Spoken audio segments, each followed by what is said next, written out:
اعوذ باللہ من الشیطان الرجیم، بسم اللہ الرحمن الرحیم۔ قانونی ٹی ویز کے ویورز کو میرا بہت بہت سلام۔ دوستو، آج جو ویڈیو میں آپ کے سامنے پیش کرنے لگا ہوں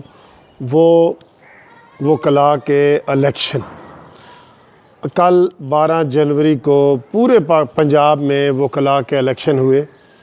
اور آج اب تک اس کے رزلٹ وغیرہ ہر جگہ سے پورے اضلاع سے آ چکے ہیں، تحصیلوں سے آ چکے ہیں۔ دوستو، یہ جو الیکشن کی بات میں کرنے لگا ہوں وہ اس حوالے سے کرنے لگا ہوں کہ ہمارے ملک میں بھی قومی الیکشن ہوتے ہیں، لیکن میں آج یہ بتانے لگا ہوں کہ جب سے پاکستان بنا ہے اس وقت سے لے کے آج تک وکلاء برادری کے اندر جو مثالی الیکشن ہوتے ہیں اس کی مثال آپ پورے پاکستان میں یا دنیا کے دوسرے ممالک میں آپ کو کم ہی ملے گی۔ یہ الیکشن اتنے پرامن ہوتے ہیں، اتنے برادرانہ ماحول میں ہوتے ہیں کہ جو لوگ دوسرے وکیلوں کی برائیاں کر رہے ہوتے ہیں کہ جی وکیل نے یہ کر دیا، وہ کر دیا، فلاں کر دیا، قبضہ کر لیا، یہ وہ، میں یہ سمجھتا ہوں کہ میں الیکشن کی بات اس وقت کر رہا ہوں کہ الیکشن کے حوالے سے یہ اتنے مثالی الیکشن ہیں کہ 1947 سے لے کر جب سے پاکستان بنا ہے آج تک اس میں کوئی ایک بھی الیکشن کی وجہ سے کوئی ہنگامہ نہیں ہوا، الیکشن کی وجہ سے کوئی قتل نہیں ہوا، الیکشن کی وجہ سے کوئی خرافات اور بری چیزیں نہیں ہوئیں۔ ایک دوسرے کے آمنے سامنے کھڑے ہو کے ہم کمپین کر رہے ہوتے ہیں اور وہ ایک دوسرے کے مخالف ہوتے ہیں۔ اس میں نو ڈاؤٹ کہ دوسری چیزیں اس میں کچھ ہیں کہ جیسے اخراجات بڑھ گئے ہیں اور بہت زیادہ نکل گئے ہیں، لیکن میں صرف اور صرف جمہوریت جو الیکشن کی جو روح ہوتی ہے، الیکشن میں جمہوریت جو ہوتی ہے وہ وکلاء کے اندر ہے۔ میں یہ سمجھتا ہوں کہ ہمارے جو سیاستدان ہیں وہ بھی اس حوالے سے وکلاء سے سبق سیکھ سکتے ہیں کہ کس طرح 1947 سے لے کے اب تک کوئی ایک سال ایسا نہیں آیا کہ جس میں ہمارے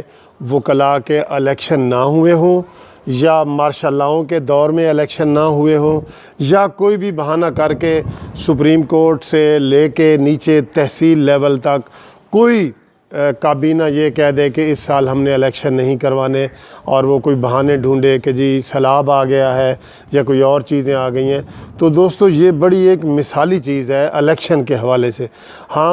ہمارے اندر دیکھیں کتنی دفعہ 3 دفعہ مارشل لاء ہمارے ملک میں لگا، جو بہت بری بات ہے، بہت بری بات ہے۔ لیکن اس حوالے سے میں یہ سیاستدانوں کو کہوں گا کہ وہ ہمارے وکیلوں سے یہ سبق سیکھیں اور جو تسلسل کے ساتھ ہمارے یہ الیکشن ہو رہے ہیں تو اس کی کاپی کریں، اور ہمارے اندر کبھی یقین کریں کوئی بغض نہیں ہوتا۔ ہم آمنے سامنے کھڑے ہو کے کمپین کر رہے ہوتے ہیں اور الیکشن کے بعد بھی کبھی اس حوالے سے لڑائی نہیں ہوئی کہ جی آپ نے میرے خلاف ووٹ دیا تھا یا میرے حق میں ووٹ دیا تھا یا میرے ووٹ میں میری مخالفت کی تھی۔ تو کل جو الیکشن ہوئے ہیں پورے پنجاب میں انتہائی پرامن تھے۔ اور دوسری بات جو میں بتاؤں کہ آج تک ہمارے وکلاء کے الیکشن میں کبھی دھاندلی کی بات نہیں ہوئی کہ جی دھاندلی ہو گئی ہے یا یہ ہو گیا ہے۔ اب تو بائیو میٹرک بھی ہر جگہ آ گیا ہے، اس سے پہلے بھی کبھی دھاندلی کی بات نہیں ہوئی کہ جی ہمارے الیکشن میں کوئی بہت بڑی دھاندلی ہو گئی ہے اور اس میں جو ہے نا یہ الیکشن دوبارہ کرائے جائیں اور یہ ہے وہ ہے۔ تو صرف لیگل وہ کمپلیکیشنز ہوتی ہیں، باقی اس میں کوئی میجر آج تک اپسیٹ نہیں ہوا۔ تو میں تمام وکلاء برادری کو اس حوالے سے مبارکباد بھی پیش کرتا ہوں اور ایک میسج بھی دیتا ہوں کہ جس طرح ہم وکیل پرامن طریقے سے اقتدار منتقل کرتے ہیں دوسرے آنے والی کابینہ کو، اسی طرح ہمیں چاہیے کہ ہر شعبے میں لوگ ہمارے وکلاء کی مثالیں دیں کہ جی یہ وکیل ہے، یہ کسی پلاٹ پہ قبضہ نہیں کرے گا، یہ وکیل ہے، یہ غیر قانونی کام نہیں کرے گا، یہ وکیل ہے، یہ ٹریفک کا اشارہ نہیں توڑے گا، یہ وکیل ہے، یہ قانون کی پابندی ہی کرے گا۔ تو ایسی مثالیں ہمیں دینی چاہیے اور میں تمام وکلاء جیتنے والوں کو مبارکباد بھی پیش کرتا ہوں اور ہارنے والوں کو کہتا ہوں کہ وہ حوصلہ رکھیں، اگلے سال انشاءاللہ وہ جیت جائیں گے۔ آپ تمام دوستوں کو بہت شکریہ۔ ویڈیو پسند آئے تو شیئر کریں۔